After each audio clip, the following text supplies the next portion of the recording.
देखिए, आज हम लोग पढ़ने वाले हैं कांग्रेस के बारे में। ठीक है। वैसे 1885 से 1947 के जितने भी इतिहास हैं, कोशिश करेंगे कि हम लोग उसको जल्द कवर कर लें। इसमें हम लोग शुरुआत कर रहे हैं। अभी 1885 में एक संस्था की स्थापना हुई थी जिनका नाम है कांग्रेस। क्या नाम है? कांग्रेस। इसका अर्थ होता है लोगों का समूह। ठीक है। देखिए, इसकी खोज किया था एओ ह्यूम ने। अब आपके मन में एक आएगा कि भाई एओ ह्यूम, क्योंकि उनका पूरा नाम है एलन ऑक्टेवियन ह्यूम। एक आपके मन में सस्पेंस है कि भाई ये नाम सुन के अंग्रेज लग रहा है। लग रहा है कि नहीं लग रहा है? लेकिन रियल में ये अंग्रेज ही है। क्या है ये? अंग्रेज है।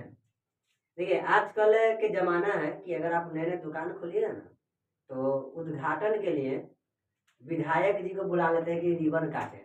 पता है ऐसा क्यों? क्योंकि जब कोई दिक्कत होगा तो विधायक जी कहेंगे भाई ये दुकान के हम रिबन काटे थे ना, थोड़ा सपोर्ट कर देते हैं। वही बात यहाँ हो गया।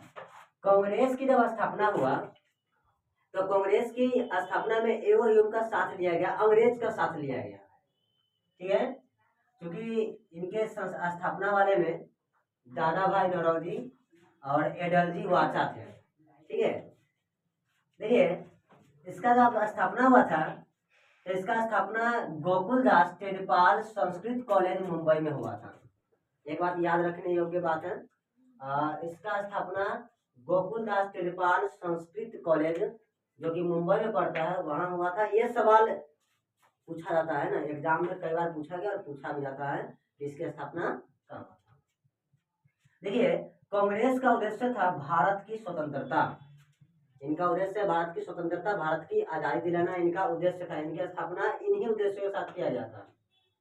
क्योंकि देखिए, कांग्रेस जब स्थापित हो गया, कांग्रेस संगठन बन गया, तो इसकी 4 बैठक हुए थे।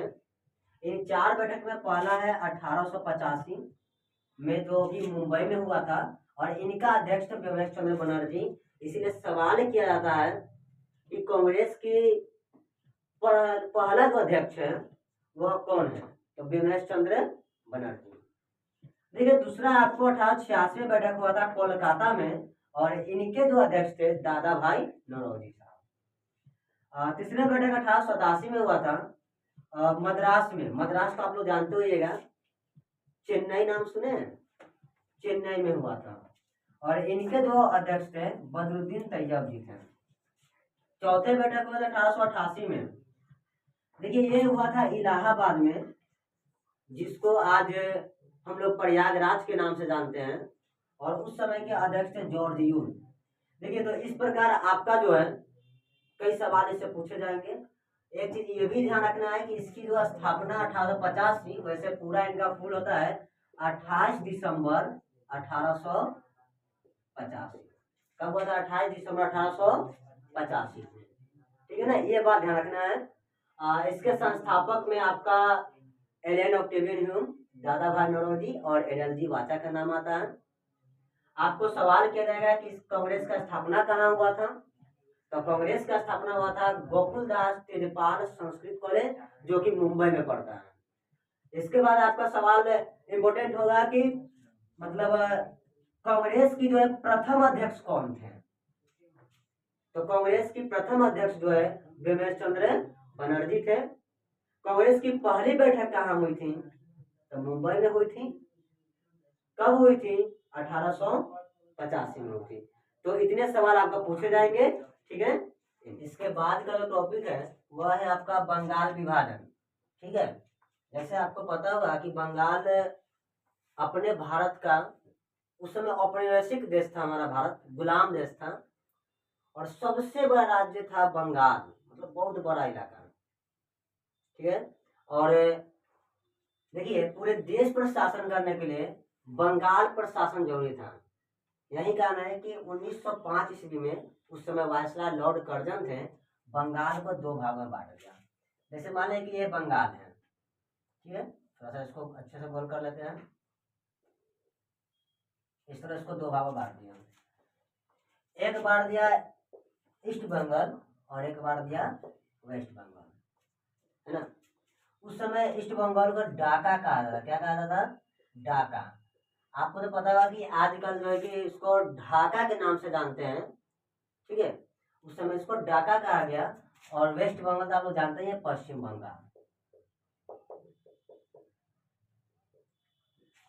देखिए बाद में आपको जानकारी जरूर देंगे हम लोग कि पाकिस्तान की जो स्थापना, या कहिए कि पाकिस्तान एक अलग देश बना 1947 में।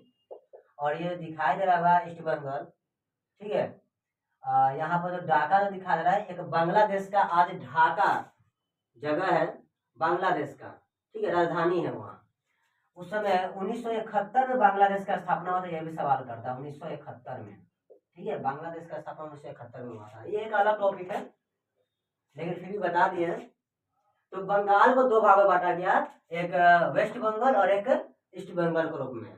ईस्ट बंगाल को ढाका कहा गया और वेस्ट बंगाल मतलब पश्चिम बंगाल कहा गया।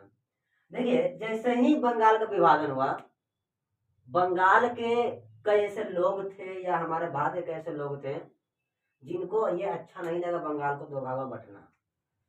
उनके विरोध में उन्होंने मीटिंग बुलाया। देख सकते हैं यहाँ पर मीटिंग बुलाने वाले थे सुरेंद्र नाथ बनर्जी। सुरेंद्र नाथ बनर्जी ने एक मीटिंग बुलाया, और मीटिंग का बोला था टाउन हॉल, कोलकाता में जगह है टाउन हॉल, ठीक है। उन्होंने सीधे कहा कि हमारी स्वदेशी अपनाएंगे, विदेशी सामान को त्याग देंगे। स्वदेशी आंदोलन की शुरुआत यहीं से हो जाता है। हम विदेशी कोई भी सामान इस्तेमाल नहीं करेंगे, अपना देश की सामान का इस्तेमाल करेंगे। ये किसके विरोध में हुआ था? तो बंगाल विभाजन के विरोध में। इसके आगे की घटना अब हम लोग चलेंगे तो 1906 ईस्वी में मुस्लिम लीग की स्थापना हुआ। देखिए इनके संस्थापक आपको मोहम्मद अली जिन्ना साहब थे, आगा खान, सलीमुल्लाह खान, ये थे। इनकी स्थापना कहाँ हुआ था? तो ढाका में, बताया ना थोड़ा देर पहले। अभी जो इसको ढाका के नाम से भी हम लोग जानते हैं, ढाका में हुआ था, उस समय उसको ढाका कहते थे। इसका स्थापना हेडक्वार्टर लखनऊ। सवाल देखिए यहाँ पर थोड़ा सा चेंज हो जाता है, मिस्टेक कर जाते हैं।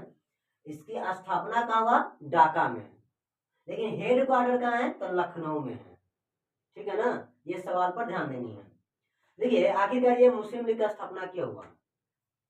तो जैसे मुसलमानों को लगा कि कांग्रेस की जो स्थापना हुआ वह हिंदुओं का संगठन है ना, हम लोगों का भी एक ऐसा संगठन होना चाहिए जो हमारे हितों की रक्षा कर सके। हम अपने एक संगठन, पूरे मुस्लिम लोगों का संगठन रखेंगे, लेकिन कुछ भी अगर मैटर होता है तो हम लोग अपने संगठन के माध्यम से जो है सरकार को कहने का प्रयास करेंगे, अपनी बात को रखने का प्रयास करेंगे। इसलिए जो है, ठीक है, इनका उद्देश्य था मुसलमानों के हितों की रक्षा करना। इनका उद्देश्य क्या था? मुसलमानों के हितों की रक्षा करना। इसीलिए जो है मुस्लिम लीग की स्थापना जो है किया गया। ठीक है, समझ में आया?